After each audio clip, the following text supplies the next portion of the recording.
kepala sekolah bagian Litbang Mitra. Kemudian yang berikutnya kemudian wali kelas 10B, dan saya belum berjalannya waktu. Ada lagi beberapa ancaman di dalamnya itu, yaitu saya mau dinoljangan dan mau dipindahkan. Dan yang terakhir yang lebih fatal untuk saya adalah ketika saya ingin naik pangkat untuk ke 4B, penilaian SKP saya dinilai sangat buruk oleh pimpinan. Jadi secara umum Pak, yang ini mau saya sampaikan secara umum, dan semua kronologinya izin Bapak saya sudah sampaikan dengan teman-teman sampaikan di surat yang kami bersurat pada Januari kemarin sama Bapak Ketua. Mungkin itu saja, saya kembalikan Bapak. Terima kasih. Assalamualaikum warahmatullahi wabarakatuh. Ada beberapa item yang harus diklarifikasi, baik itu dari Dinas Pendidikan maupun teman-teman dari BPKD, termasuk dari Inspektorat. Saya langsung saja Pak, izin Pak Ketua. Yang pertama saya akan jawab terkait dengan intimidasi dulu Pak. Terus terang, intimidasi ini Dinas Pendidikan merasa tidak pernah melakukan. Tetapi beberapa waktu yang lalu Kepala Sekolah SMA Negeri 2 Kendari datang bertemu saya untuk melaporkan terkait dengan kasus yang terjadi di dalam sekolahnya. Waktu itu Ibu KS langsung mengatakan bahwa hal ini dia akan bawa ke jalur hukum. Saya bilang mohon maaf Bu, kalau bisa jangan dulu. Karena biar bagaimanapun kita punya kantor Dinas Pendidikan. Kalau bisa Ibu bersurat dulu ke Dinas Pendidikan, nanti kami adakan pembinaan. Antara lain kami akan memanggil yang bersangkutan, seperti itu. Dan kepegawaian waktu itu langsung hari itu juga menindaklanjuti, membuat surat memanggil guru yang bersangkutan. Dan itu sudah dilakukan.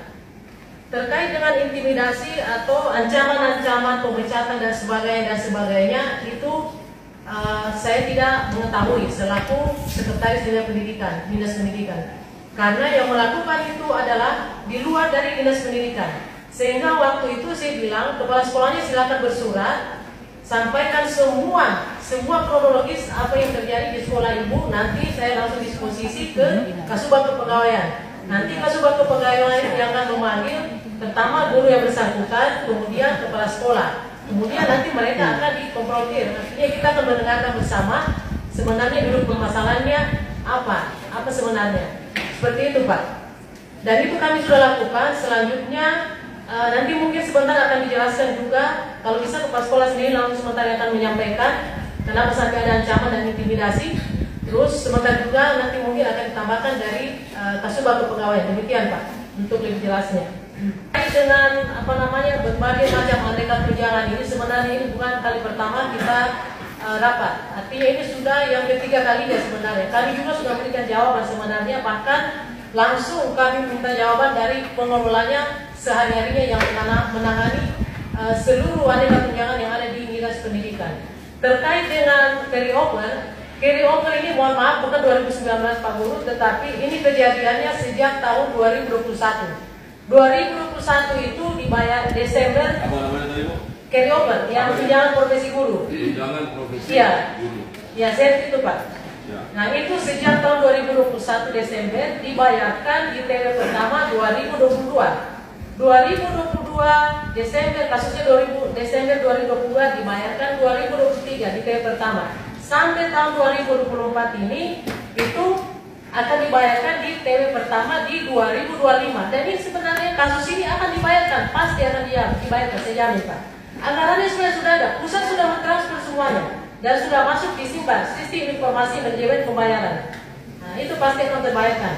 Terus terkait dengan TPG yang 50% itu, TPG yang 50% itu sebenarnya ada link batas memasukkan permohonan. Itu dia punya jadwalnya itu sampai tanggal 21 Juni. Di atas tanggal 21 Juni itu mohon maaf itu tidak akan dibayarkan karena dianggap sudah melewati batas waktu permintaan anggaran. Karena itu terus terang kami mengusulkan 21 Juni. Tahun berjalan. Iya, tahun berjalan, dan itu kami mintakan melalui Kemenq akan menganggarkan untuk pembayaran TPD yang 50% tersebut. Dan kalau sudah lewat di tanggal 21 Juni itu, mohon maaf, itu tidak akan pernah dibayarkan karena SK-nya sudah lewat, sudah hangus, seperti itu. Makanya tadi ada pertanyaan dari teman-teman buruh, kenapa sebagian dibayarkan, kenapa sebagian tidak? Itu masalahnya. Jadi kita terkait dengan SK yang keluar. Yang dibayarkan yang mengurus, yang batas dan yang tidak dibayarkan itu yang mengurus, seperti itu. Ada yang rajin, ada yang malas. Iya, seperti itu kan. Setiap tahu malas atau rajinnya yang jelas, sudah seperti itu kan. Ada yang patuh. Iya. Ya,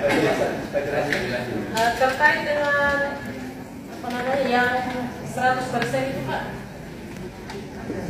Ada yang 50, ada yang 100. Kalau THR di sana masih Ya. ada. Kalau THR Nah, THR yang 100% itu sebenarnya sudah masuk ke kas daerah sebesar 44 miliar 930 juta 243.000 pada tanggal 10 Desember 2024.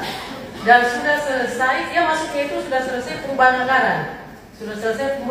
Sementara belum dianggarkan dan masuk ke dalam arus kas, sehingga ini juga akan dibayarkan di TW pertama di tahun 2025 di tahun ini. Saya kira seperti itu mungkin jawaban dari saya sementara. Nanti mungkin sebentar kalau ada lagi tambahan dari teman-teman baik dari PPKD maupun dari Inspektorat mungkin bisa ditambahkan. Demikian Pak, terima kasih.